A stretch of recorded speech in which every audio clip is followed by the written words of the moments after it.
Hoje a gente vai falar sobre bastante coisa, né? Vai ser bem legal. Eu vou tirar uma dúvida, né? Que teve com relação à aula passada. Amém, Rita. Paz, boa noite. Sobre a aula passada com relação ao divórcio, né? Adultério, divórcio. Então eu vou falar mais um pouquinho sobre a aula passada pra gente. Eu vou falar de uma forma bem simples. Dando o exemplo atual, né? Falando da gente na ressurreição. Vou falar assim, vai ficar bem claro, tá? E fora isso, que a gente vai encerrar essa dúvida da aula passada, que seria sobre adultério e divórcio, a gente, nessa aula de hoje, a gente vai começar a falar sobre levirato, né? Então, a gente vai falar um pouquinho de Ruth, né? Levirato, o melhor exemplo que tem na Bíblia de levirato é Ruth. E a gente vai falar um pouquinho sobre ressurreição, porque fizeram uma pergunta muito inteligente para Jesus. Eu acho que era uma pergunta que eu faria também. Fizeram uma pergunta, poxa... por conta do levirato, a pessoa podia ter vários casamentos, né? Um morria, tendo outro casamento, e perguntar para Jesus, mas Senhor, e no céu, como que vai fazer? A pessoa casou com várias pessoas e foi um casamento permitido pela lei. E como que vai ser? Ela vai ficar com quem no céu, né? Se teve vários casamentos. E Jesus responde isso. E a gente vai falar sobre isso hoje, tá? Então é bem legal, né? Então a aula hoje vai ser bem interessante, tá bom, gente? Então agora a gente vai falar sobre Deuteronômio 25, né? Antes de falar sobre Deuteronômio 25, né? Eu fiquei bastante emocionada nessa oração, gente. Porque eu vou ser sincera, hoje eu passei o dia inteiro muito triste. Eu até chorei, sabe? Por conta de um evento pessoal que aconteceu ontem. E eu fiquei muito triste mesmo, sabe? Me abalou muito, né? E Deus me deu sabedoria pra que eu não respondesse, eu não falasse nada, né? Ficar quieto também é sabedoria. Sabe, às vezes a gente tá certo, mas a sabedoria está, né, em ficar quieto, gente. Você não precisa provar pra ninguém que você tá certo. Às vezes você queima energia tentando provar que você tá certo e você acaba gastando uma energia desnecessária e o negócio começa a ficar pior, né? Então, eu me senti muito injustiçada, né? Sim, tá no Facebook também, Cida. E eu me senti muito injustiçada, né? Então eu me senti muito injustiçada, fiquei muito triste por conta do que aconteceu, né? É muito difícil quando você tem o seu chamado julgado. A pessoa questiona o seu chamado. É muito difícil, né? Mas eu sei quem foi que me chamou. E é por isso que eu entrego nas mãos de Deus e que Ele faça justiça no meu lugar, né? Porque não fui eu que escolhi estar aqui. Foi Deus que me chamou. E eu confio na justiça de Deus. Eu confio que Deus defende os deles, né? Os dele, né? Então, eu entrego nas mãos de Deus. E assim como Deus defendeu a Moisés, quando Miriam e Arão falaram mal do ministério de Moisés. Eu creio nisso, sabe? Que Deus vai me defender. Então eu não preciso me defender. Mas dói. Dói você ser questionado. Sabe, você quer ser questionado e a pessoa vir a questionar o teu chamado, vir a questionar a intimidade que você tem com Deus, né? A pessoa querer saber da tua intimidade com Deus, né? É muito difícil. E eu fiquei muito triste por conta disso, porque veio de alguém que eu não esperava, né? Então é muito triste. Então hoje eu passei o dia inteiro assim, nessa sensação de injustiça, né? E eu não falei nada, não respondi a pessoa, não falei nada. E eu vou continuar sem falar, não vou falar nada. Porque Deus é o meu defensor e Deus vai fazer justiça, amém, né? Então, mas é triste, né? É impossível a gente não sentir, né? É um sentimento normal, humano, a gente sente tristeza, né? Mas a gente tem um Espírito Santo que ele é consolador. A gente tem um Espírito Santo que nos traz um consolo de uma tristeza que não havia consolo. Então, eu comecei aqui hoje, né? Cheia de tristeza, né? Cheia de angústia, né? E eu tava muito triste quando eu comecei. Mas, gente, só de ter visto os rostos que entraram aqui, sabe? Pra assistir a aula, o Espírito Santo já veio e me consolou. Então, assim foi quando eu perdi os meus filhos também. Quem vai te consolar diante da dor de uma perda, né? Ninguém. Não há palavra que te console. A pessoa pode vir falar o que for, pode vir te dar um carro, um presente, o que for. Não há nada, né? Mas o Espírito Santo consegue trazer o consolo.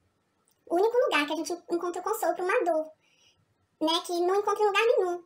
A dor de um estupro, a dor de uma violência, né, a dor de uma injustiça. Só o Espírito Santo traz consolo a isso, só o Espírito Santo. Não há o que falem, não há lugar onde você vá que você vai ser consolado. Somente o Espírito Santo. E ele me consolou hoje. A vez que eu fiz essa oração, tô emocionada. Porque antes de começar a aula, ele já havia me consolado. Quando eu vi os rostinhos entrando para assistir a aula, eu já fui bem consolada. Então, glória a Deus por isso, né? Uma vez eu ouvi um culto, uma oração, e é verdade, né? Quando alguém perde alguém, né? É muito fácil a gente falar pra essa pessoa, né? Ah, mas Deus quis assim, essa pessoa tá bem com Deus, né? Tá, a gente sabe que a pessoa tá bem com Deus, a gente sabe que Deus sabe o que faz, a gente sabe que Deus queria assim. Mas e quem fica, né? A questão é quem fica, né? Igual assim, se você quer ajudar alguém que acabou de perder um parente, né? Não vai no dia do velório, vai no dia seguinte. Você vai ajudar muito mais essa pessoa indo no dia seguinte do que indo ao velório. Porque o dia seguinte é o que dói, né? Então, a única pessoa que te traz consolo pra essa dor, né? Esse machucado que há é o Espírito Santo. Ninguém mais. E se você sentar pra conversar com alguém, ninguém vai entender sua dor. Ninguém. Por isso que as pessoas estão tão machucadas, né? Por isso que as pessoas estão tão doloridas. Elas sentam e tentam conversar com alguém e ninguém vai entender sua dor. Só existe um que entende sua dor. que é Cristo que tá lá à direita do Pai, porque ele passou pela mesma coisa que nós passamos. Ele se fez humano. Ele sabe o que é sentir dor. Cristo sabe. E ele tá à direita do Pai. Mas ele não nos deixou sozinhos aqui na terra. Ele deixou o Consolador aqui. Ele deixou o Espírito Consolador aqui conosco. Então, diante de qualquer dor, diante de qualquer injustiça, a gente não tem que tentar procurar, né? Coisas naturais. Coisas humanas, né? Porque nunca vai passar. A gente nunca vai conseguir sentir alívio em coisas naturais e coisas humanas, nunca. A gente pode preencher aquele vazio, aquela dor com vícios. E aquilo vai virar uma roda, nunca vai acabar, né? Nunca vai acabar porque nunca vai ser satisfeita aquela dor, né? Então, mas aqui não. Aqui não.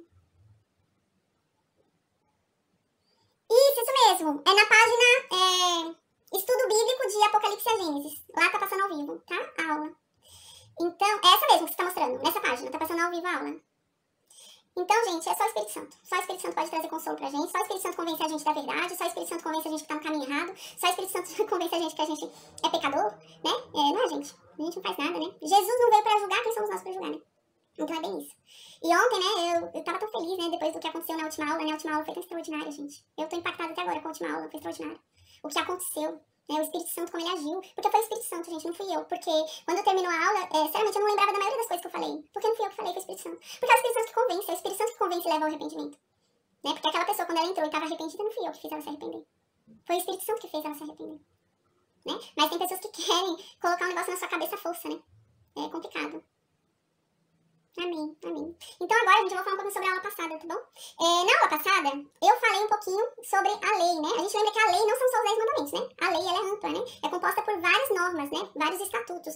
Inclusive normas de casamento, normas com relação a roubar, quando um roubar o outro, o que vai fazer, né? Quando quebrar a propriedade do outro, o que você tem que fazer. Então a lei, a aliança da lei é composta de tudo isso, né? Não é composta só dos 10 mandamentos, mas é composta de tudo isso aqui que a gente tá falando. E na aula passada, a gente falou sobre isso, né? Na aula passada, a gente viu, né, que, na verdade, né, na aula passada a gente viu sobre isso, né, e a gente viu que a lei, né, a aliança da lei ali, né, previu uma oportunidade de divórcio, né, então foi dada uma oportunidade de divórcio quando fosse necessário ali, né, as partes podiam se divorciar. Né? Mas ia ser feito tudo de uma maneira legal, ia dar uma carta pra pessoa, a pessoa ia ter uma carta comprovando que ela foi divorciada, ela ia ter direitos, né? Ela ia ter direito, né, ao dote dela, a mulher, né? E ela ia poder voltar pra casa dos pais dela e não casar de novo, né? E o homem é a mesma coisa, né? E a mulher desse homem não seria a segunda mulher, seria a primeira. Porque o primeiro casamento é como se fosse anulado, né?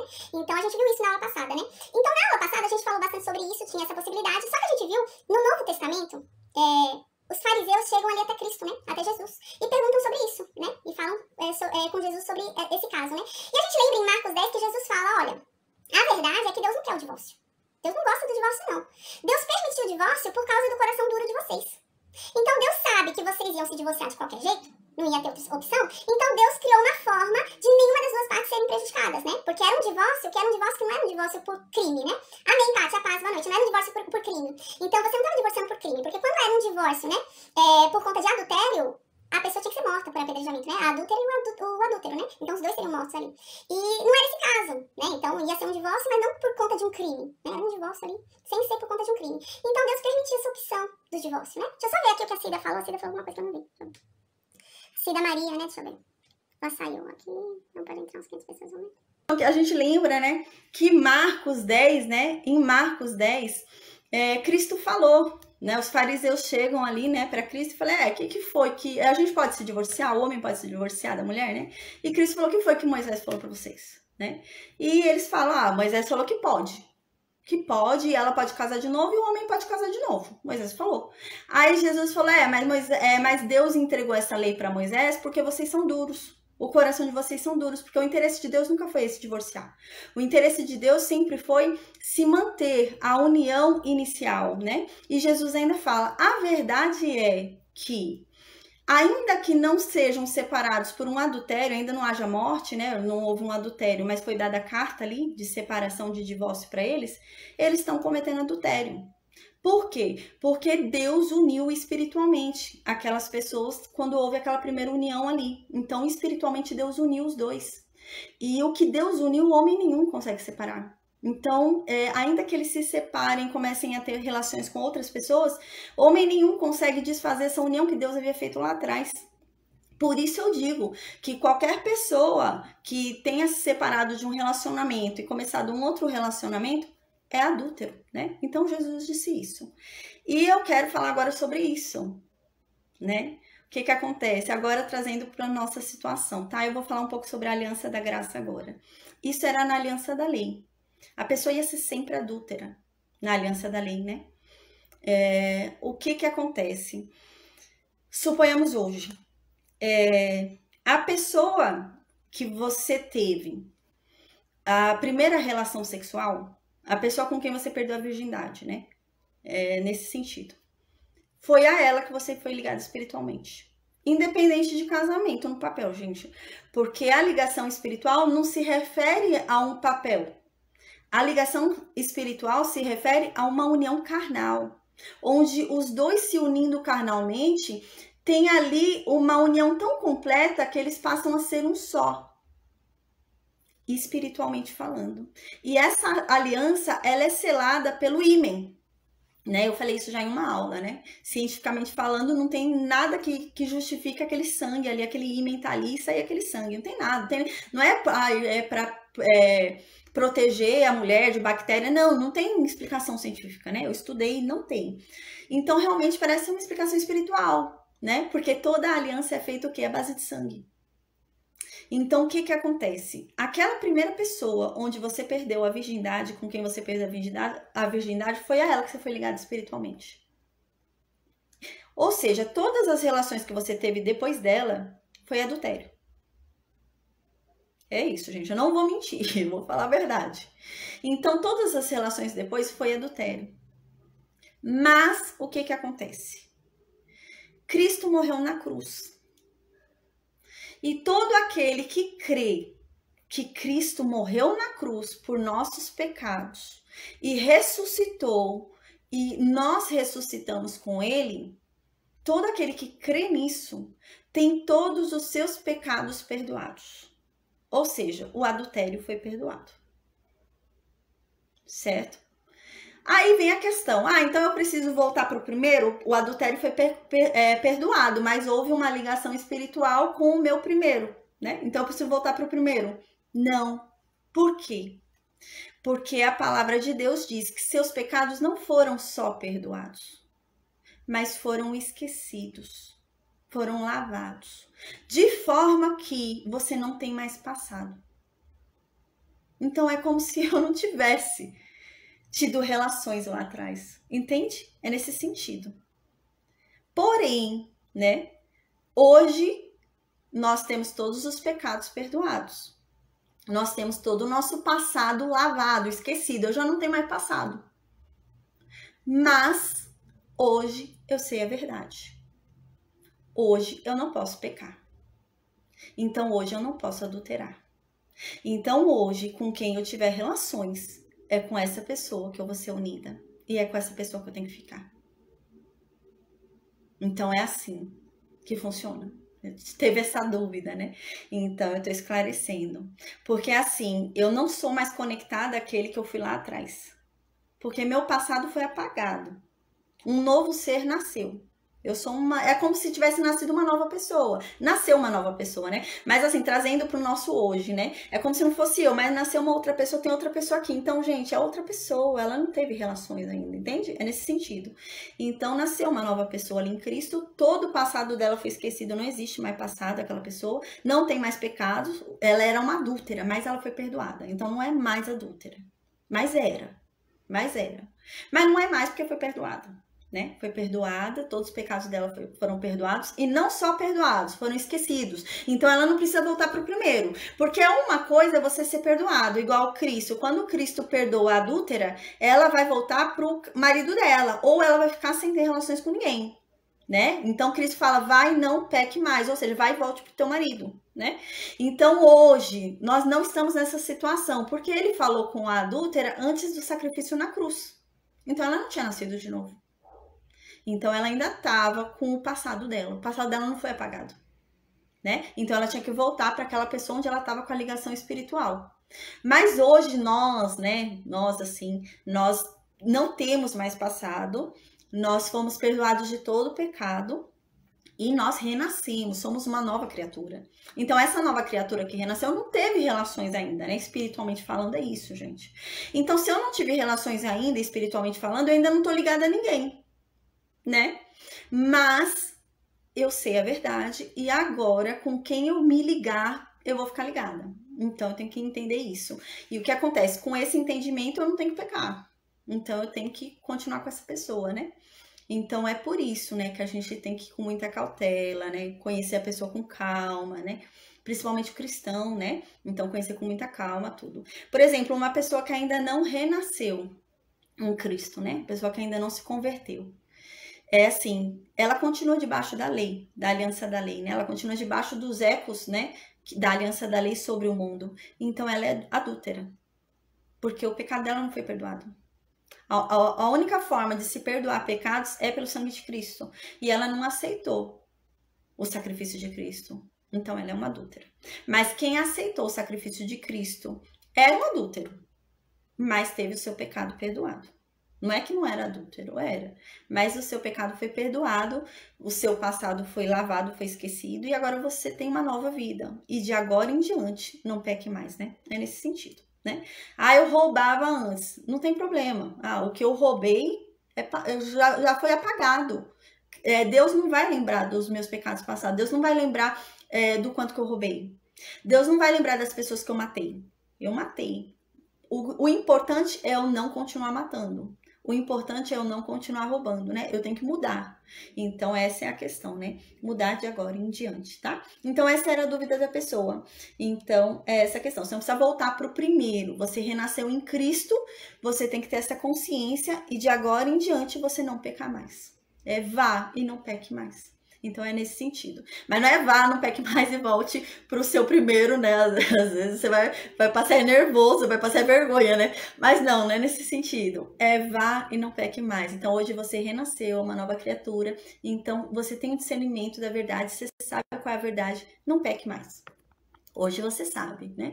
E assim, se o que perdoou o seu pecado foi o sangue de Cristo, né? E se você rejeita a graça e continua pecando, já não há mais sacrifícios para você ser perdoado, né? Então é isso, a Bíblia diz isso. Então agora a gente vai falar sobre Deuteronômio 25, tá bom? Então, já tirada essa dúvida, né, que tinha sobre o adultério, falando de uma forma bem clara, né? Eu fui bem clara agora pra gente entender o adultério e segundo o que Cristo fala. Então, agora a gente vai falar sobre Deuteronômio 25. A gente vai falar sobre o levirato, sobre Ruth e sobre a ressurreição. Como que vai ficar esse caso? Como eu disse, né? O levirato era o quê? Era uma lei que permitia à viúva, né? Que dava o direito à viúva de ser redimida. Então, a viúva não tinha filhos, não teve filhos. E ela tinha o direito de ser resgatada. E ela ter filhos. Né? Então, o parente mais próximo vinha e redimia essa viúva e o primeiro filho ficava sendo de quem morreu, né? É o mesmo caso lá que a gente estudou em Gênesis sobre Judá e Tamar, né? É a mesma coisa. Então, é isso que acontece. Aí tinha essa condição, né? Do levirato. E ela podia casar com um irmão, né? Aí, vamos dar esse exemplo para Cristo até, né? Então, suponhamos o caso de Judá, né? Judá tinha um filho que foi casado com essa mulher, a Tamar, né? O filho morreu. Aí então, pelo levirato, né? Ela se casou com outro filho, o filho do meio dele. Ele morreu também. Pela lei do levirato, ela tinha que casar com o mais novo, né? Então aí surge essa questão, poxa, ela casou com 3 pessoas, né? O outro morreu e ela foi casando, né? Viúva, sendo viúva, foi casando de novo. Era viúvo, foi casando de novo, viúvo, foi casando de novo. Existe muito disso, né? Às vezes a pessoa foi 5 vezes viúva, né? E hoje tá no 6º casamento, e é tudo oficial, né? Tá casada mesmo. E como que funciona? No céu ela vai ficar com qual dos 6 maridos, né? No céu ela vai ficar com quem, né? E vai ter essa questão hoje, e Jesus vai explicar, Jesus vai falar sobre isso, e a gente vai entender um pouquinho, tá bom? Então diz assim no versículo 1: em havendo contenda entre alguns e vierem a juízo, os juízes os julgarão, justificando ao justo e condenando ao culpado. Se o culpado merecer açoites, o juiz o fará deitar-se e o fará açoitar na sua presença. com o número de açoites segundo a sua culpa. 40 açoites lhe fará dar. Eu vou ler até o versículo 3 e vou explicar. 40 açoites lhe fará dar, não mais, para que porventura, se lhe fizer dar mais do que estes, teu irmão não fique aviltado aos teus olhos. Em Provérbios 17:15 diz assim: o que justifica o perverso e o que condena o justo são abomináveis para Deus. Tanto um como o outro, né? Então, Deus não só abomina o perverso em si, mas quem justifica o perverso também é abominável a Deus. E aquele também que condena o justo também é abominável a Deus. É isso que está dizendo aqui. E no versículo 1 é isso que está falando. Fala assim, olha, se tiver uma briga, né? Vocês, essas pessoas que estão brigando, vão até o juízo da cidade. A gente lembra, né, que quando eles chegarem, né, distribuírem as tribos, né, vai ter em cada tribo, vai ter juiz, né, vão ter juízes ali, tribunais em cada tribo. A gente lembra, né, que esses julgamentos são feitos na porta da cidade, né, geralmente pelos anciãos, que são os mais sábios ali. A gente até lembra, né, que sobre os anciãos, né, houve a repartição do espírito que estava ali sobre Moisés, né, a gente lembra que foram chamados ali, né, os 70, né? Então, é nesse sentido. Então, os anciãos, normalmente, que eram os juízes, né?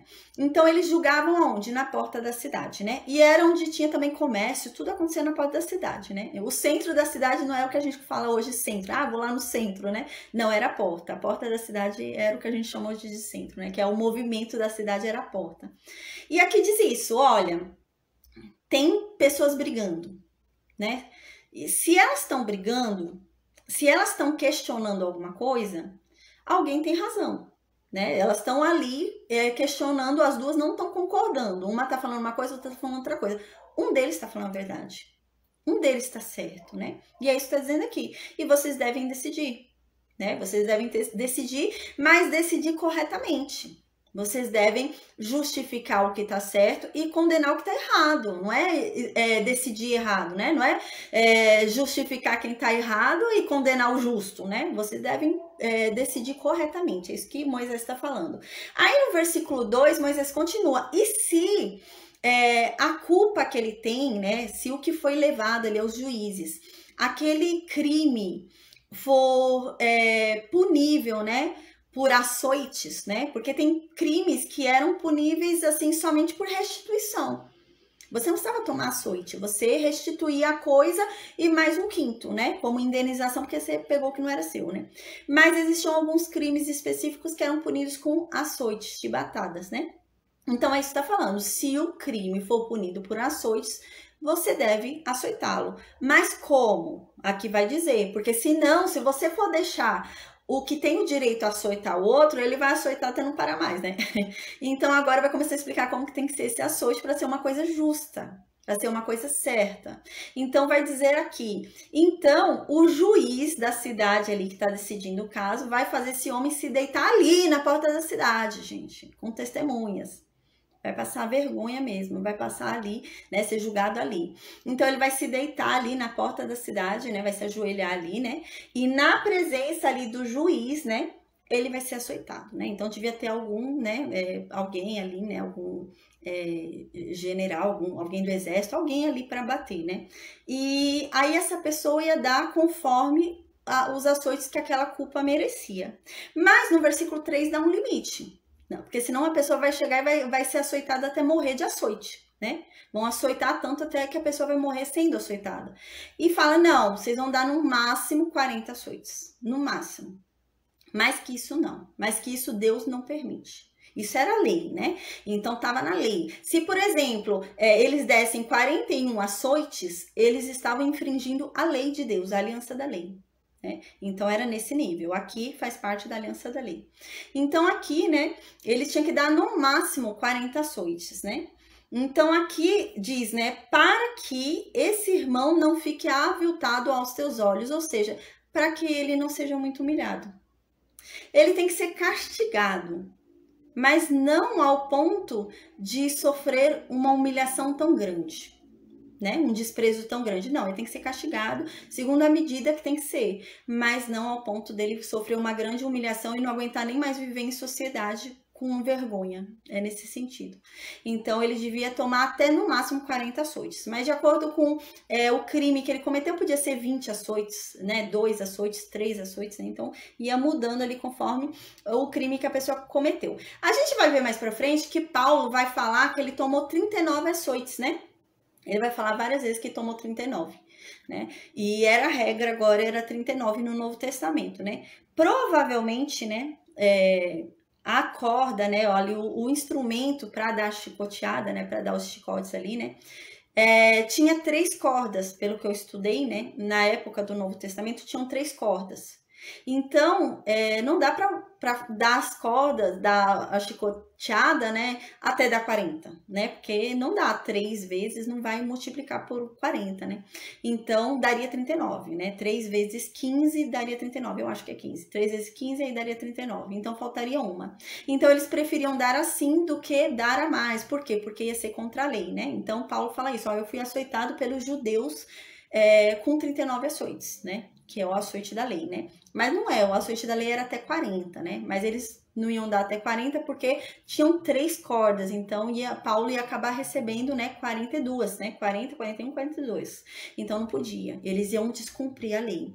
Então, para não descumprir a lei, eles davam 39. A gente vai ver isso mais pra frente, né? Mas aí a gente não sabe também, né? Mais pra frente pode ser que seja um chicote, né, diferente, que tinha essas 3 e por isso que mudou para 40, né? Mas aqui, nesse tempo, ainda devia ter só uma, né? Talvez só Eu cheguei até isso, quando eu estava estudando, cheguei até a ver que era um tipo de pele de boi que eles usavam, né? Uma pele ali para chicotear. Então, podia ser uma só também, Listra, né? Antes, né?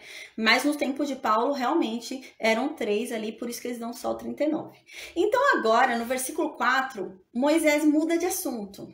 Moisés fala de outra coisa. Aí Moisés fala assim no versículo 4. Olha, vocês não vão atar a boca do boi quando debulha. E eu fui pesquisar o que é isso. Eu não sei, né? Eu não sei o que é o boi debulhar, né? E eu fui pesquisar o que é. Muito interessante, gente. Achei muito interessante. O que acontece? Tinham 2 formas, né? Eu não sei se nessa época era tão assim, né? Talvez não, mas essas 2 formas têm o mesmo sentido. Uma forma mais primitiva que existia era, eles espalhavam as espigas no chão, né? Espalhavam ali o trigo no chão, né? E os bois ficavam andando neles, né? Para tirar os grãos, né? Para que os grãos saíssem ali. E os bois iam fazendo esse trabalho andando ali pela terra, né? E o trigo ali no chão. Só que o que acontece? O boi ficava andando várias vezes para fazer isso, né? Uma outra opção que tem também, que eu andei pesquisando, né? Eu não sei se era para esse tempo, né? Mas tinha essa opção também, é bem primitiva.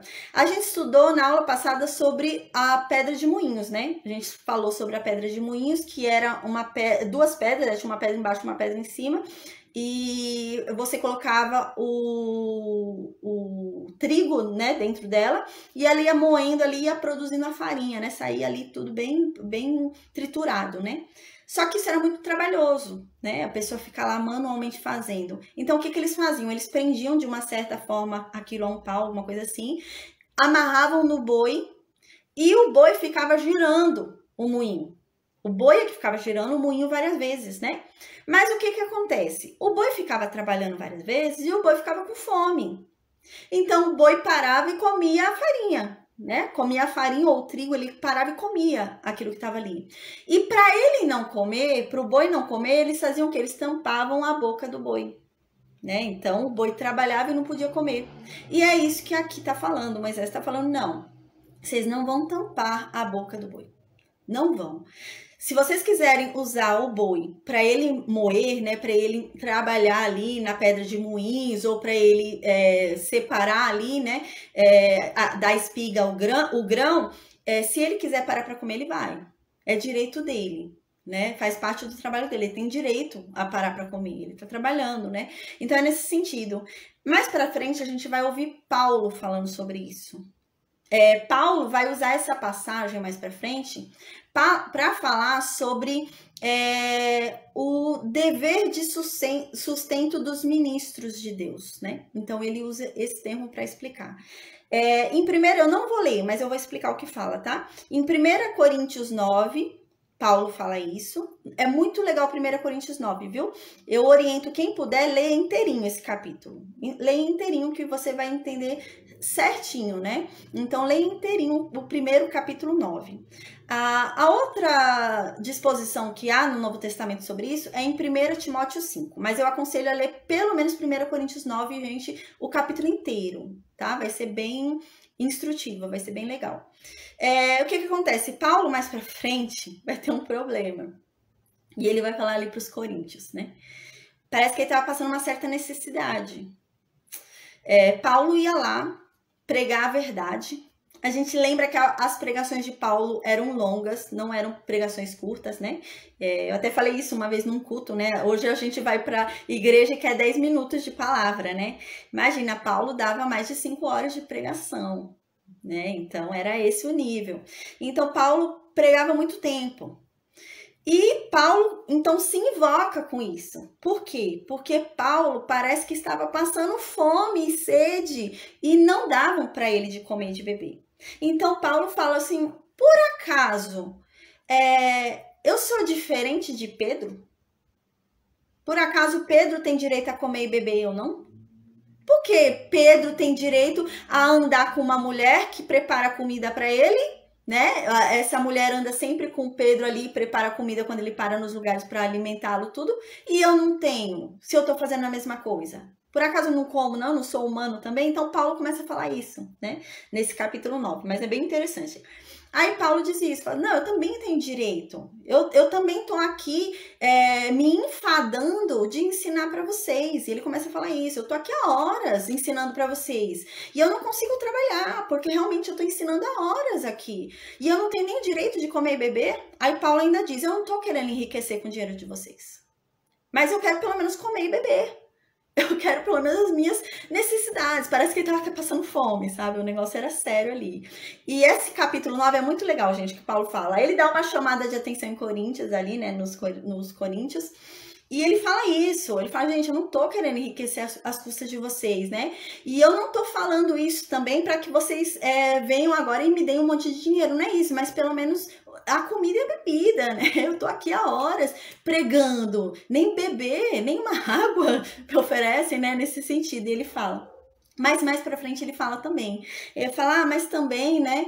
É bom que, assim, eu fico alegre, porque eu tenho do que me alegrar, né? Eu tenho do que me gloriar, né? Aí depois ele até corrige isso, mas ele fala, tenho do que me gloriar, porque eu não sou ajudado. Então, realmente, o que eu faço, eu sou ao ponto de me escravizar para pregar para vocês, para salvar vocês. Ele começa a falar isso, né? Então ele fala, realmente, eu me canso, eu gasto toda a minha força fazendo isso, mas tá bom, isso é bom, né? E eu não tem problema para mim.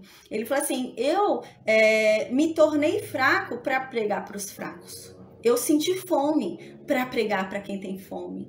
E eu me fiz de tal jeito para pregar por quem passa por tal coisa, né? Então ele começa a falar isso. Gente, quem puder ler, 1 Coríntios 9 é bem legal. Fala sobre tudo isso que eu tô falando, tá bom? Eu tô dando um resumão aqui, mas 1 Coríntios 9 é bem legal.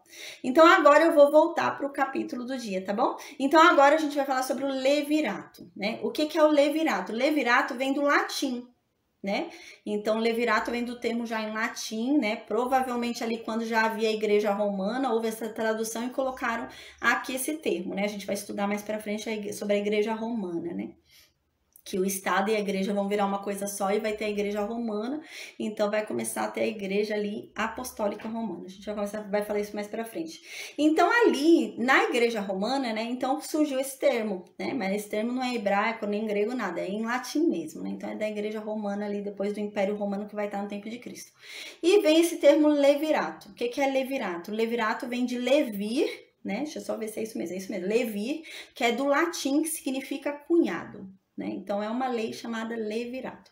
Agora a gente vai falar sobre ela, tá? Essa lei a gente lembra bastante do caso de Tamar, né? Tamar com Judá lá, né? Tamar, que 2 filhos de Judá morreram e ela era prometida ao mais novo e Judá não cumpriu e ela foi lá e ela mesma exerceu o direito dela, né?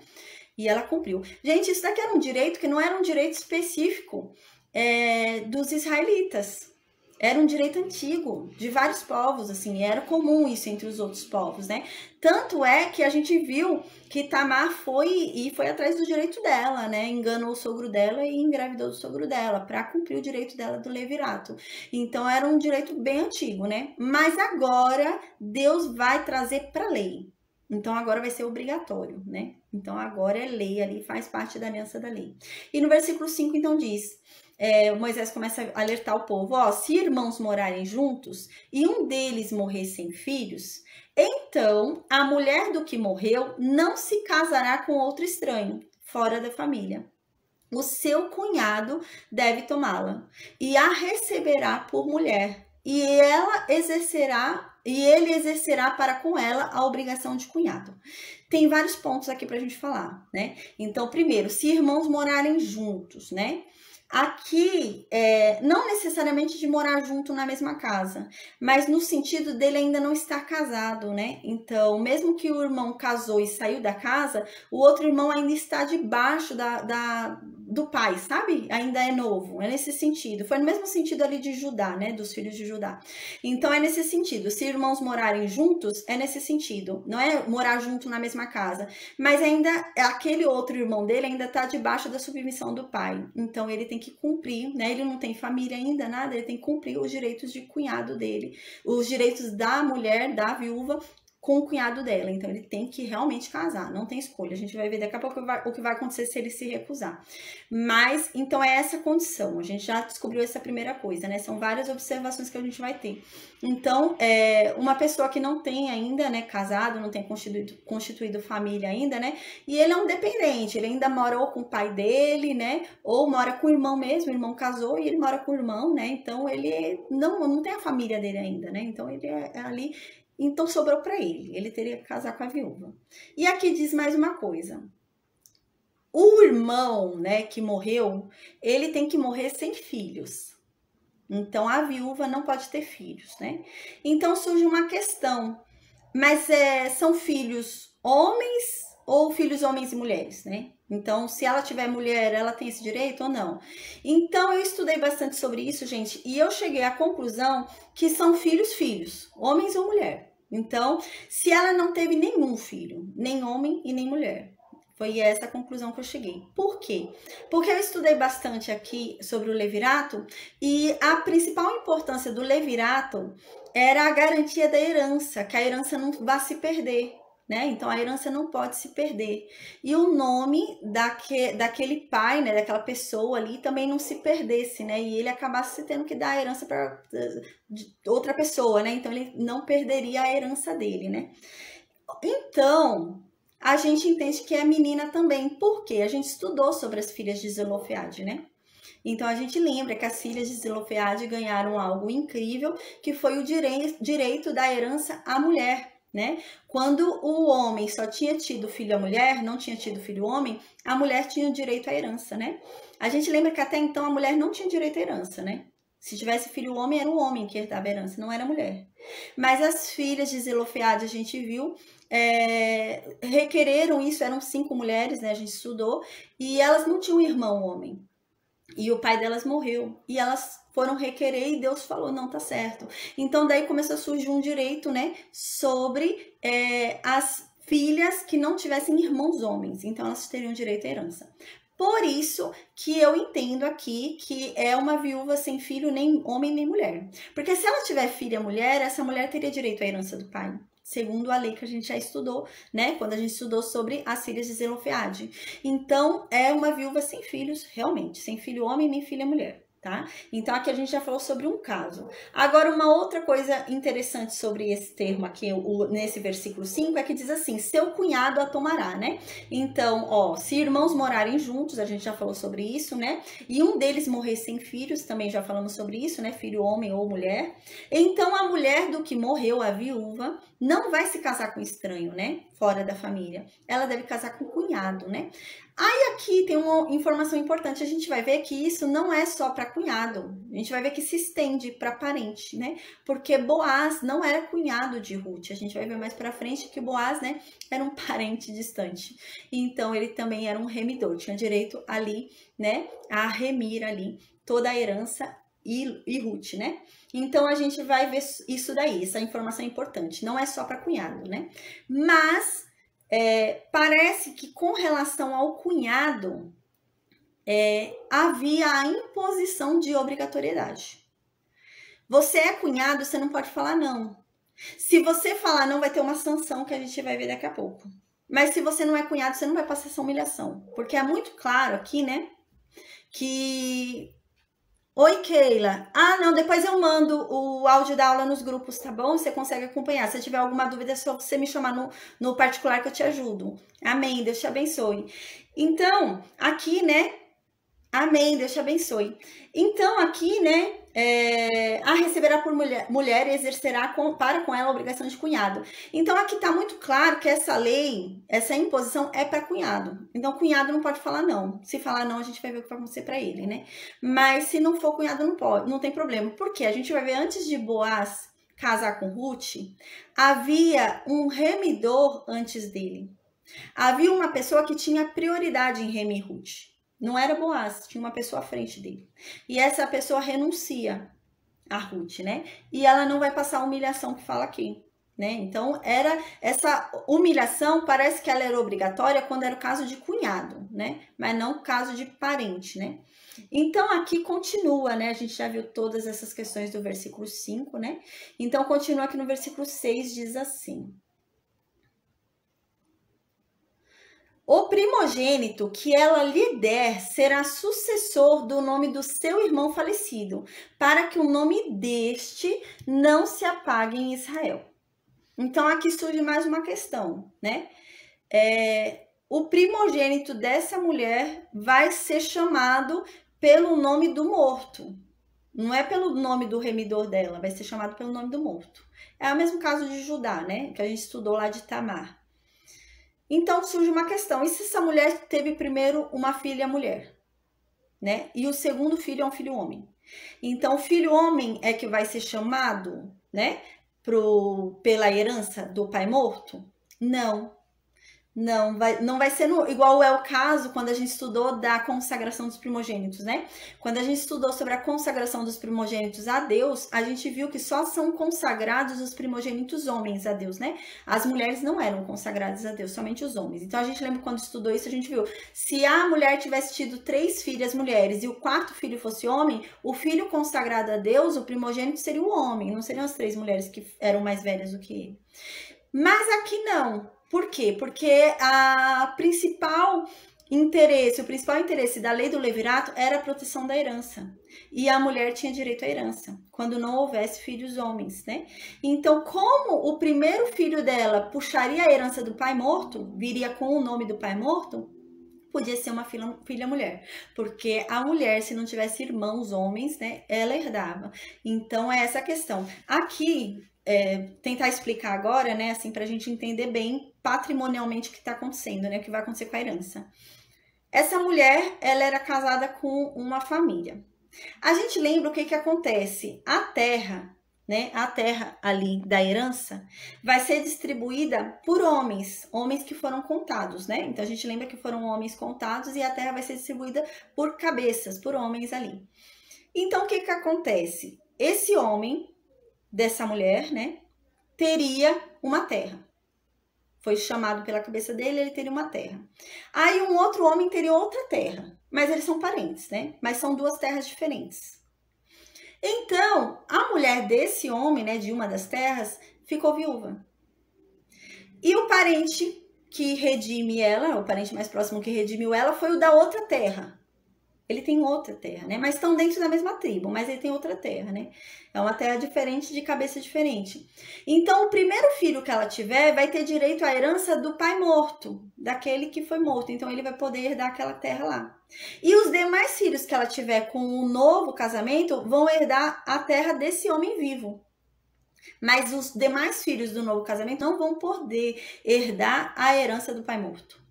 Porque eles não são... suscitados na descendência do pai morto. Então, somente o primeiro vai poder herdar aquela herança. É para que a herança dele não se perca e acabe indo para outra pessoa, né? Então, suscita a descendência para ele. Não sei se deu para entender, Deu para entender, gente, do jeito que eu expliquei? Dá? Então é nesse sentido, sabe? Para não ficar perdida a herança, porque senão a pessoa não vai conseguir suscitar a herança e vai ficar perdida a herança dela. Então a mulher dele vai casar com outra pessoa, só que essa pessoa também tem terra, né? Então ela casa com o outro que tem terra, vai ter o primeiro filho dela vai herdar o terreno desse morto, né? Mas os demais filhos dela não. Os demais filhos dela vão herdar o terreno do vivo. Não podem herdar aquele terreno do morto, porque aquele que herdou o terreno do morto vai ser chamado pelo nome do morto, né? A gente vai ver que isso vai acontecer com Ruth, tá? Então, aqui, né? Eu anotei uma passagem aqui do Novo Testamento. Deixa eu ler para vocês. Oi, Osvaldo. Amém, de Angola. Amém, glória a Deus, que bom, Deus abençoe. Que bom que você tá conseguindo assistir, tá tarde aí já, hein? É quase uma vigília, mas Deus abençoe, que bom, Deus te abençoe, que bom que você tá conseguindo acompanhar ao vivo. Então agora eu vou falar um pouquinho sobre o Novo Testamento, tá bom? A gente vai ver um pouquinho o que Cristo falou sobre essa questão que eu falei no início da aula.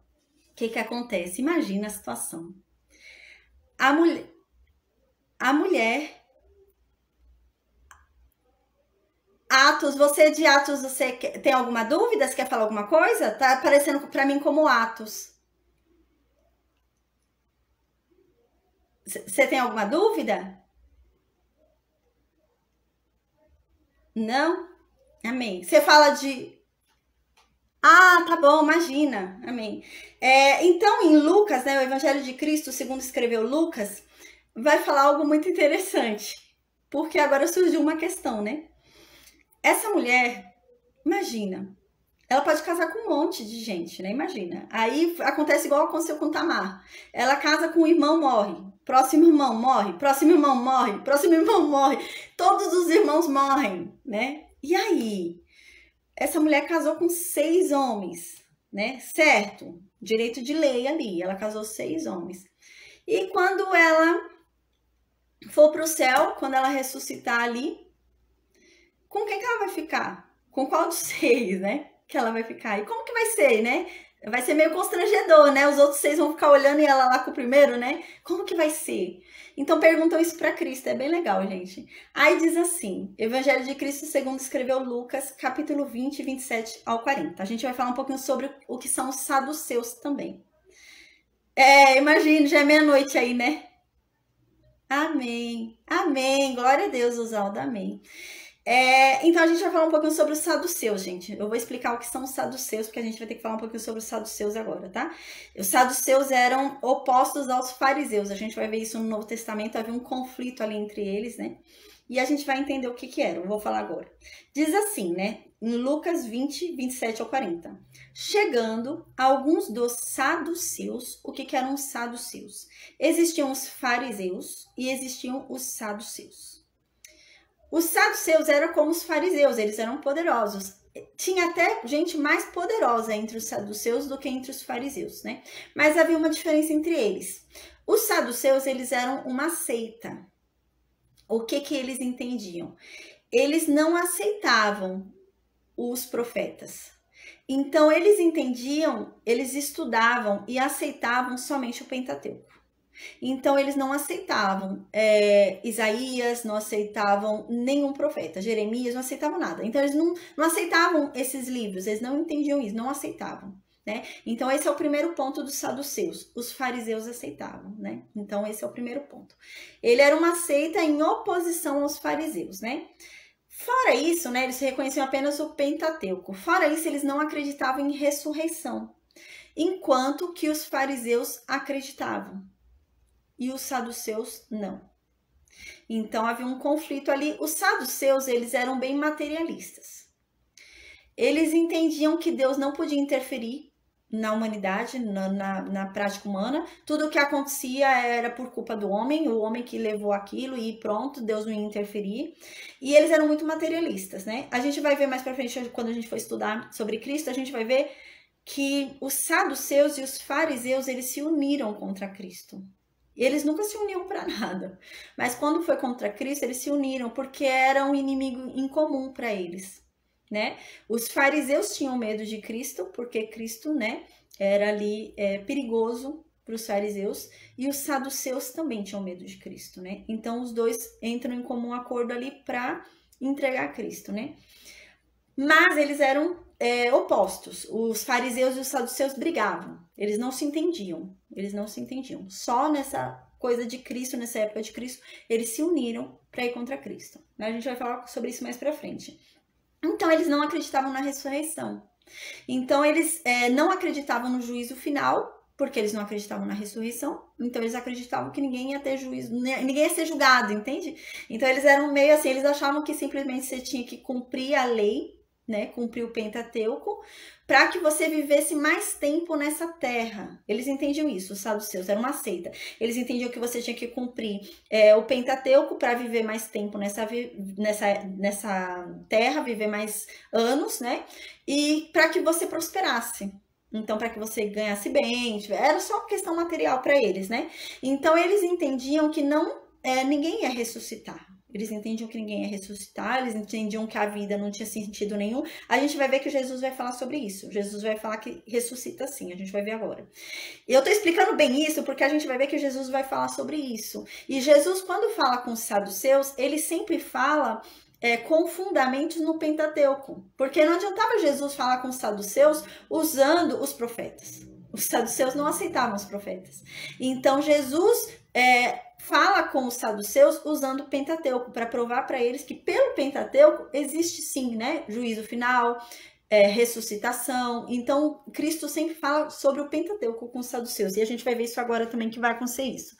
Então, eles não acreditavam no juízo final, porque eles não acreditavam na ressuscitação, então eles acreditavam que não haveria um juízo final. Então eles seguiam a vida adoidado, né? Não acreditavam que iam ser julgados.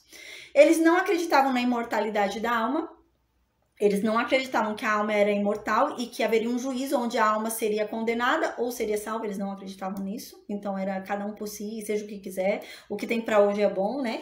Eles não acreditavam em anjos e eles também não acreditavam em demônios. Então eles não acreditavam em nada disso. Eles eram bem desapegados de tudo, né? Era nesse sentido. Então agora eles chegam ali para questionar Jesus, né? Então diz isso, eles chegam, esses saduceus, né? Chegaram alguns saduceus ali, né? E aqui diz em Lucas, né? São homens que dizem não haver ressurreição, né? Eram homens que diziam não haver ressurreição. Na verdade, os saduceus, né? Como eu já falei, são vários pontos, né? A gente lembra disso, são vários pontos que eles não aceitavam. Mas Lucas frisa aqui sobre a ressurreição porque Cristo vai falar sobre a ressurreição, né? Então a gente sabe que há várias características de um saduceu, né? Não é só não acreditar na ressurreição. Mas como Cristo vai falar sobre a ressurreição, Lucas já chama a nossa atenção a isso. Olha, eles não acreditam na ressurreição. Então, se Lucas está chamando a nossa atenção para isso, é porque ele vai falar sobre isso, né? Então é sempre assim. A Bíblia chama a nossa atenção para algo que ela vai falar. Então, aqui Lucas está pedindo para a gente prestar atenção nisso, que saduceus não acreditam na ressurreição. Por quê? Porque Cristo vai provar para eles que existe a ressurreição. Então, os saduceus chegam para Jesus e perguntam: ô mestre, Moisés nos deixou escrito que se morrer o irmão de alguém, sendo aquele casado e não deixando filhos, o irmão dele deve casar com a viúva e suscitar descendência ao falecido, né? Só que acontece o seguinte, Jesus, né? Eles falam: tem um irmão nosso, né? E esse irmão tinha 7 irmãos, né? E o primeiro foi e casou. E ele morreu sem filhos. Aí o segundo foi e casou com a viúva, né? E o terceiro também, né? Ele foi, casou e morreu. Aí o terceiro foi e casou também com a viúva e morreu. E assim foram 7. Foram 7 casando com ela e morrendo. E por fim ela morreu também. E ela casou com 7 e morreu. Aí eles falam, por fim ela morreu também. Então, e agora, Jesus? Já que existe ressurreição, me explica aí. Essa mulher, no dia que ela ressuscitar, ela vai ser esposa de qual deles? Já que ela foi casada com 7, né? Vai chegar lá, ela vai ressuscitar, vai casar com, vai ser esposa do primeiro e os outros 6 vão ficar olhando, né? Ou ela vai ser esposa do último e os 6 primeiros vão ficar olhando. Como que vai ser a situação, Jesus? Aí Jesus então responde: os filhos deste mundo casam-se e dão-se em casamento. Mas os que são havidos por dignos de alcançar a era vindoura e a ressurreição dentre os mortos, esses não casam. e eles também não se dão em casamento, pois eles não podem mais morrer, porque são iguais aos anjos e são filhos de Deus, sendo também filhos da ressurreição. Então aqui Jesus fala: não, saduceus, a verdade é que vocês não sabem nada da Bíblia, né? Isso que Jesus fala, a verdade é que vocês não entenderam. Quando for ressuscitar, nós ressuscitaremos para não mais morrer. Se não mais morreremos, nós ressuscitaremos como os filhos de Deus. E como filhos de Deus, nós seremos como os anjos. E os anjos não se casam. Então, ninguém vai se casar. Então, ela vai poder encontrar lá no céu os 7 maridos. E ela não vai ser mulher de nenhum deles. E eles não vão ser marido de ninguém. Então, todos vão se encontrar lá no céu, né? É isso que Jesus está falando. Todos vão se encontrar lá e ninguém vai ser marido de ninguém. Ninguém vai ser esposa de ninguém porque não vai se casar, né? Não tem sexo, né? Os anjos não se casam, não tem prática sexual. E assim vai ser também quando a gente ressuscitar. Por quê? Porque a gente vai ressuscitar num corpo incorruptível. E Jesus explica isso para ele, né? Então, é assim que vai acontecer. Às vezes a gente fica pensando, né? Nossa, mas que estranho, vai se encontrar lá no céu e você vai ficar com vergonha quando olhar pro outro, né? Que vai lembrar, né, daquelas coisas. Tem coisas que a gente olha e sente vergonha, né? Aí você olha pro outro, tem tanta intimidade que você chega a ter vergonha daquilo, né? Mas a Bíblia diz que nesse lugar, quando a gente for para lá, o que hoje nos causa vergonha não causará lá. Então a gente vai olhar para o outro que viu a gente pecando feio aqui, que a gente tem vergonha do pecado que a gente cometeu. E quando a gente encontra ele hoje na rua, a gente fica meio com vergonha, né?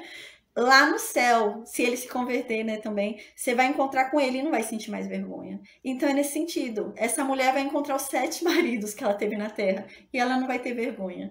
E eles não vão ter vergonha dela. Então você vai encontrar quem viu seu corpo, quem teve algo com você, quem viu seu pecado, quem etc. E você não vai sentir vergonha, né? A Bíblia diz isso.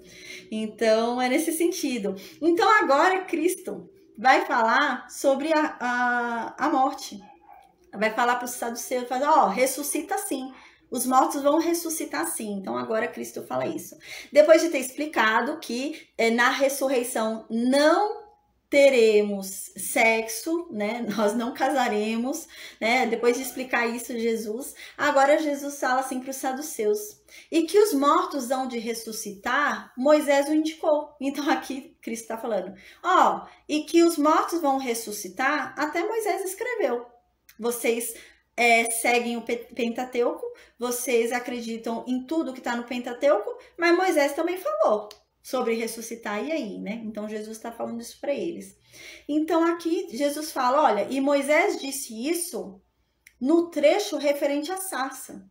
Quando Moisés estava ali, Moisés fala assim: Senhor Deus de Abraão, de Isaac e de Jacó. Aí Jesus fala assim para os saduceus. Então Jesus fala, olha, quando Moisés fala que Deus é Deus de Abraão, de Isaac e de Jacó, Moisés não está falando que Deus é Deus de Abraão, Isaac e Jacó mortos. Porque Deus não é Deus de morto.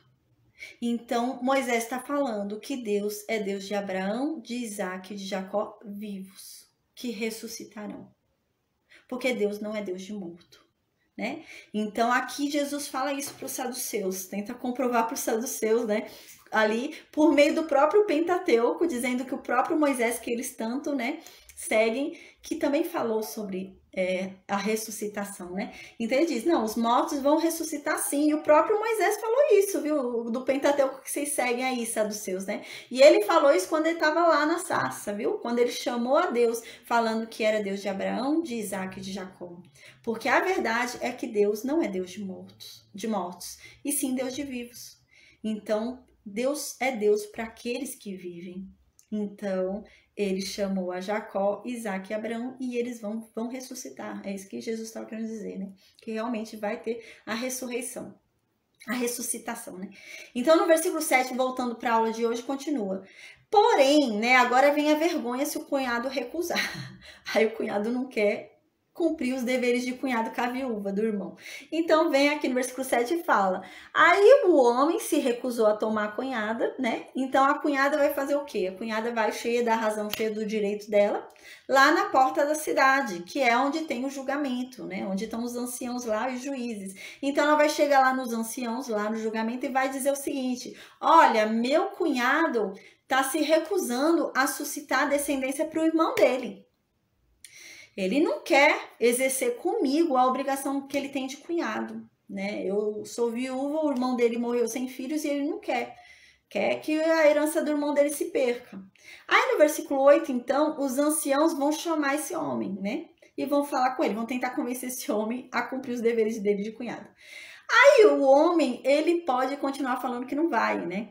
Então aqui diz, se ele continuar insistindo que ele não quer tomar a viúva, né, exercer os direitos dele de cunhado, então, no versículo 9 diz, então, diante dessa recusa, a cunhada vai se chegar a ele na presença dos anciãos, lá na porta da cidade, olha a vergonha. Aí lá na porta da cidade, isso, com os anciãos, os mercadores, gente, porque a porta da cidade era lugar de tudo, né, era o point, né, era a porta da cidade. Então aqui diz que ela vai se chegar ali na porta da cidade, na presença dos anciãos, dos juízes ali, né, e vai tirar a sandália do pé do cunhado dela. Eu já vou explicar por que a sandália do pé. E vai cuspir no rosto do cunhado dela. E dessa forma ela vai protestar e vai dizer: assim deve-se fazer ao homem que não quer edificar a casa ao irmão dele, né? A sandália, a gente vai ver sobre isso no livro de Ruth. Quem quiser entender um pouco mais sobre remidor, né? Lê Ruth 4. Ruth 4 vai explicar isso, porque em Ruth 4 ele descalça o sapato dele, ele vai tirar o sapato dele, né? Então explica tudo isso. Passo a passo sobre o trâmite tem em Ruth 4, é bem legal para a gente estudar. Então, né, o que acontece? A sandália era um sinal de posse. Era como se fosse assim, você pisa com a sandália e aquilo é sua propriedade, como se fosse nesse sentido, sabe? Naquele mesmo tema, onde você pisar, a planta do seu pé será seu, sabe? Nesse sentido. Então, a sandália era um sinal de posse, era um sinal ali de posse de algo, né? Tanto é que a gente vai ver que com Ruth, o primeiro remidor dela vai renunciar a Ruth. E como é a forma que ele renuncia a Ruth? Tirando o sapato dele. Então, ele vai tirar o sapato dele, renunciando a Ruth e entregar para o próximo remidor, que é Boaz, né? Porém, aqui não havia mais ninguém para ele entregar, né? Ele era o único remidor aqui, esse cunhado. E ele não quer cumprir os deveres dele de cunhado nem pensando, nem de nenhum jeito. Aí, então, ela vai descalçar a sandália dele. É diferente. No caso de Ruth, se você ler lá Ruth 4, é o próprio remidor dela que vai tirar a sandália dele. Ela não vai tirar, é ele que tira. Mas agora aqui, ela está sendo recusada diante dos juízes da cidade, né? E ele tinha o dever de obrigação e parece que só ele tinha, né? Não tem outra forma, tinha que ser ele. Então, diante disso, ela vai protestar dessa forma, vai retirar a sandália do pé dele, né? Ali, e vai tomar a sandália do pé dele, né? Vai ficar com a sandália do pé dele. E ele vai ter que andar descalço, esse homem, né? Ele vai ter que voltar até a casa dele descalço. Isso também é importante a gente falar sobre isso, porque andar descalço era um sinal de humilhação. A gente vai ver mais para frente um momento, né, onde Davi, ele vai sentir um grande terror e vai se humilhar grandemente, né?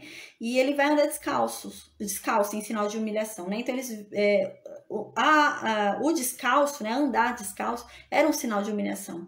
Então, esse homem está sofrendo uma humilhação, mas não é porque ele renunciou, mas é porque ele está sendo impulsionado. Ela pegou a sandália dele, né? Então, é algo mais forte, né? Para vocês conseguirem entender bem o que está acontecendo aqui, o ideal realmente é ler Ruth 4. Eu aconselho ler Ruth 4 também, junto com a Coríntios 9 que eu falei, né? Então, amém, Cláudia, amém, Deus abençoe. Então, né, aqui diz que além de tirar a sandália do pé dele, né, em sinal de humilhação e de sinal que ele não quer, né, tomar posse, né, de algo que ele deveria, ela vai cuspir no rosto dele. Era muito comum, a gente vai ver no Novo Testamento muito disso. Eles tinham o costume de cuspir quando eles desprezavam algo. Cuspir, até hoje é assim, né, dizem, né? Então, lá no Oriente, né? Então, cuspir era o sinal de desprezo, sinal de nojo, né? Então, essa mulher ia cuspir no rosto. Pra gente ter uma ideia da gravidade do que tá acontecendo aqui, mais pra frente a gente vai ver que as pessoas, quando andavam do lado de alguém que era doente, estava doente, as pessoas cuspiam no chão, onde essas pessoas doentes estavam. Isso era um sinal de desprezo àquela pessoa, né? Um sinal de nojo, um sinal de... Fizeram, a gente lembra que cuspiam até com Jó, né? Quando a gente estudou sobre Jó, a gente lembra que acontecia isso, cuspiam ali, né? E mais pra frente a gente vai ver isso também, que cuspiam ali em sinal de desprezo, né? Com cegos, né? Leprosos, então eles cuspiam em sinal de desprezo. Cuspia no chão. E cuspir no chão já era um sinal de desprezo tremendo. Imagina, essa mulher vai cuspir no rosto, diante de todos os anciãos, na porta da cidade, onde estão todos os mercadores, está todo mundo lá. E essa mulher cospe no rosto desse homem. Era muita humilhação. E a gente vai entender o grau dessa humilhação daqui a pouquinho, porque essa humilhação vai passar de geração em geração dele. Então, esse homem vai ficar para sempre com o nome sujo.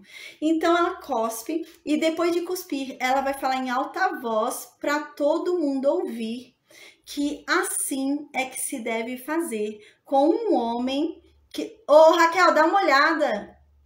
É assim que deve se fazer com um homem que não quer, né, edificar a casa do seu irmão, que não quer suscitar, né, descendência ao seu irmão. É assim que deve se fazer, né?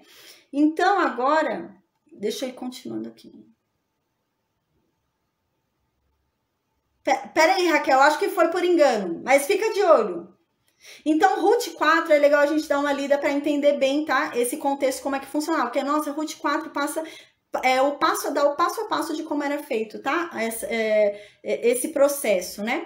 Então, no versículo 10 diz: e o nome da sua casa se chamará em Israel a casa do descalçado.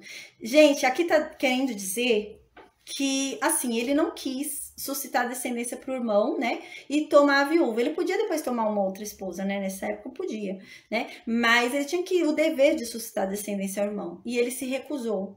Aí o que acontece depois? Ele vai casar, né? Ele vai casar, vai ter filhos, né? E é isso que está dizendo aqui no versículo 10. Depois, quando ele casar, quando ele tiver filhos, a mancha vai se estender a toda a descendência dele. Os filhos dele vão ser manchados, todo mundo vai ser manchado ali, né? Vai se estender por toda a descendência dele essa mancha, né? Então seria uma vergonha para toda a descendência dele, né? A casa do descalçado, assim, quando a gente lê hoje, né? Sim, Raquel, se começar muito, sim. Pode, Raquel, pode. Você excluiu, Raquel, não? Ah, obrigada. Então, no versículo 10, né? Obrigada. Amém. Deus abençoe.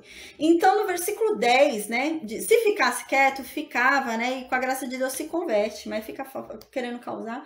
Então, no versículo 10 diz, né? E todo mundo chamaria a descendência dele e os filhos dele, todo mundo, toda a casa dele seria a casa do descalçado.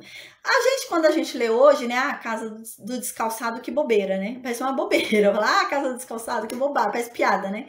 Mas, gente, isso era muito sério, né? Era uma coisa séria. A casa do descalçado, ninguém andava descalço, né? Era muita humilhação. E você ser chamado de a casa do descalçado é a mesma coisa de ser chamado a casa da humilhação, a casa da vergonha, sabe? É nesse sentido, né? Que pra gente, a gente não consegue entender direito quando a gente fala a casa do descalçado, que bobeira, né? Mas é como se fosse a casa da vergonha, né? A descendência inteira dele vai ser, olha lá, ali é a casa da vergonha, ó. Ele mora lá na casa da vergonha, né? É nesse sentido. Aí no versículo 11, então, continua. Agora no versículo 11 vai falar sobre outro tema. Diz assim no versículo 11: quando brigarem dois homens, um contra o outro, e a mulher de um chegar para livrar o marido da mão do que o fere, e ela estender a mão e pegar o outro homem pelas vergonhas dele, então deve-se cortar a mão dessa mulher, sem piedade. Você não deve ter dó dela. parece que era algo muito comum isso, né? Parece que era muito normal esse tipo de atitude. Então, os homens brigavam, tinham 2 homens brigando, e a mulher, para ajudar o seu esposo, ia lá e pegava nas partes íntimas do outro homem, de propósito. Não era um que tocou sem querer, não é nesse sentido. É pegar de propósito para machucar, para ele parar de brigar, entende? Para ele ficar com dor, né? Então ela pegava com força para machucar ele e ele parar a briga. Era nesse sentido. Então era de propósito. Ela estendia a mão de propósito para machucar ele e ele parar. E é isso que está falando aqui. Se ela fizer isso, ela vai ter a mão cortada. Então não é que esbarrou sem querer, não, era um ato que elas faziam de propósito para parar a briga. E às vezes o que acontece? O outro ficava machucado e ele continuava apanhando, porque o marido dela continuava batendo, mas ele estava sentindo dor, né? Então aí está falando aqui, não vai fazer isso. E se ela fizer, vai ter a mão dela arrancada. A pena dela vai ser cortar a mão dela, né? Aí no versículo 13, então agora vai falar de algo que a gente já havia visto antes também. Fala, na tua bolsa não terás pesos diversos, um grande e um pequeno. O que acontece? As pessoas tinham balanças, né, para comprar. Você ia no comércio e comprava com balanças. E tinham alguns espertinhos que tinham balanças diferentes, né? Então, quando era para ele comprar algo, a balança dele era mais leve. Quando era para ele vender, a balança dele era mais pesada, para que ele ganhasse mais, né? Então, nesse sentido, tá falando aqui, né? Então, quando você for fazer uma compra, uma venda, use uma balança justa. Não adultera a balança para pagar mais, né? É como se fosse hoje, nos nossos dias, né? A gente vai num restaurante comer, aí às vezes a gente vai pôr o prato e a balança tá adulterada e fica como se a gente tivesse pego mais comida do que a gente pegou. Não faça isso, né? É nesse sentido. Aí, quando é para a pessoa aí, a pessoa adultera para menos, né? Para a pessoa pagar menos. E era isso que acontecia muito. Então, eles adulteravam. Aí, no versículo 14 diz, na tua casa não terás 2 sortes de efa, um grande e um pequeno. O que acontece? O efa era uma medida de secos, né? Então, era uma medida para pegar farinha, né? Então, era coisa assim seca. Aí, a pessoa tá vendendo, né? Então, fala, eu quero um efa, né? A gente lembra que o efa era a medida, a própria medida, né? Então, eu quero um efa, né? Então, ela tinha um potinho pequeno de um efa quando ela fosse vender. E um potinho grande de um efa quando ela fosse comprar, para ela comprar mais, né? Para ela pegar mais do que é. E quando ela fosse vender, ela venderia o valor do efa, só que ela venderia menos, né? E isso está dizendo aqui, não faça isso. Venda o justo, faça o justo, né? Então, no versículo 15, continua. Terás peso integral e justo. Efa integral e justo, para que se prolonguem os teus dias na terra que te dá o Senhor teu Deus, né? Então, você deve ser justo. Aqui fala sobre efa integral também, né? Por quê? O efa não devia ser adulterado. Igual, por exemplo, eu quero um efa de farinha de trigo. Aí eles misturavam com a farinha de trigo outra coisa, né? Não pode. Tem que ser farinha de trigo pura, né? É isso que está dizendo aqui. Não misture outra coisa para tentar enganar, né? E venda a quantia certa, seja justo. Aí no versículo 16 continua. Porque é abominação ao Senhor teu Deus, todo aquele que pratica tal injustiça. Quem faz isso é abominável para Deus, né? Porque tá tentando enganar o outro, ou ser esperto em comprar mais. De qualquer forma, tá querendo enganar o outro, né? Então, isso é abominável para Deus. Você tem que amar o seu próximo, não tentar enganar o próximo, né? Aí no versículo 17 continua. Aqui no versículo 17, 18 e 19, Moisés vai falar um negócio que parece que não tem nada a ver, né? Mas não, a gente vai ver que, na verdade, o que Moisés vai falar agora no versículo 17, 18 e 19 vai acontecer só no reinado de Saul. Vai demorar ainda muito tempo para acontecer. A gente vai ver isso acontecer mais ou menos, porque Saul vai pisar na bola com Deus. Vai ser no reinado de Saul. Aí diz assim no versículo 17, lembra-te do que te fez Amaleque no caminho, quando saías do Egito. A gente estudou isso em Êxodo 17, faz muito tempo. A gente viu isso em Êxodo 17, quando esse povo saiu do Egito, eles estavam chegando ali no Sinai, eles se cansaram, se fadigaram da viagem, né? E alguns ficaram para trás, porque estavam muito cansados da viagem. E os amalequitas, né? A gente lembra que Amaleque, né, é descendente de Esaú, né? Então, os amalequitas vieram e pegaram e mataram os que estavam lá atrás cansados e desprotegidos. Eles já tinham acampado, estavam lá descansando, cansados, ficaram para trás. E os amalequitas vieram na surdina, roubaram e mataram aquele povo. Aí a gente lembra que estudamos isso em Êxodo 17, o que aconteceu? Depois disso, o que houve? Moisés, né, reuniu todo o povo e o dia seguinte eles saíram para a guerra, né? A gente lembra que eles foram guerrear com os amalequitas. E a gente lembra que foi aquele evento que quando Moisés levantava os braços, Israel vencia. Quando Moisés baixava os braços, Israel perdia. Foi nesse evento. Então, nesse evento, quando eles venceram a batalha, Deus havia falado para Moisés: olha, Moisés, por conta do que Amaleque fez com vocês, eu vou extinguir Amaleque. Ah, não foi certo o que eles fizeram. Vocês estavam sentados descansando e eles vieram por trás sem vocês estarem esperando e mataram, indefesos ali, né? E roubaram vocês ali e saíram na surdina. Então, eu vou me vingar deles. Anota isso e manda Josué também anotar, né? E é isso que vai acontecer agora. Ele vai lembrar sobre isso, né? Moisés vai falar: ó, gente, lembra que Amaleque fez aquilo com a gente lá atrás, há 40 anos atrás? Porque Deus não se esqueceu. E a gente ainda vai se vingar de Amaleque, viu? E realmente vai acontecer no reinado de Saul, a gente vai ver, mas Saul não vai cumprir o que Deus falou. Saul vai, para variar, Saul vai descumprir o que Deus falou e Deus vai tirar o reino de Saul. Então, no versículo 17 diz isso, né? Moisés falando: ó, gente, se lembrem o que Amaleque fez com vocês, que fez com a gente, né? Quando a gente estava saindo do Egito. Como ele veio ao nosso encontro no caminho e atacou a gente por trás. Eles atacaram todos os que estavam cansados lá atrás, os que estavam desfalecidos e tinham ficado para trás porque estavam cansados. O povo já estava ficando para trás porque estava cansado. E eles atacaram esses, né? Os mais idosos, mais cansados, os que não estavam preparados para a guerra. Então aqui diz, né? Eles vieram e atacaram a retaguarda, atacaram os que estavam lá atrás, né? Os que estavam mais cansados, né? Os que estavam mais fatigados, né? E Amaleque, os amalequitas não tiveram temor a Deus, né? Ao fazer isso. Aí no versículo 19 continua: quando, pois, o Senhor teu Deus te houver dado sossego de todos os teus inimigos em redor, na terra que o Senhor teu Deus te dá por herança para possuires, apagarás a memória de Amaleque de debaixo do céu. Não te esqueças disso. Então, isso era uma promessa aqui, né? Aqui já era um aviso, que era para isso se cumprir. E realmente a gente vai ver que Deus vai falar que chegou a hora no reinado de Saul. No reinado de Saul, Deus fala: Saul, chegou a hora. Vai lá e mata toda a malequita. Mata toda a malequita, todo boi, todo animal, tudo que respira. Eu quero que morra, né? E Saul não vai matar. Para variar, Saul vai deixar o rei vivo, vai pegar os animais, né? E Saul depois vai voltar na maior cara, né, lavada, e vai falar para Samuel: olha, eu fiz direitinho. E Samuel vai falar: não fez, Saul. E como que eu tô ouvindo aqui barulho de boi, Saul? O que é isso, Saul?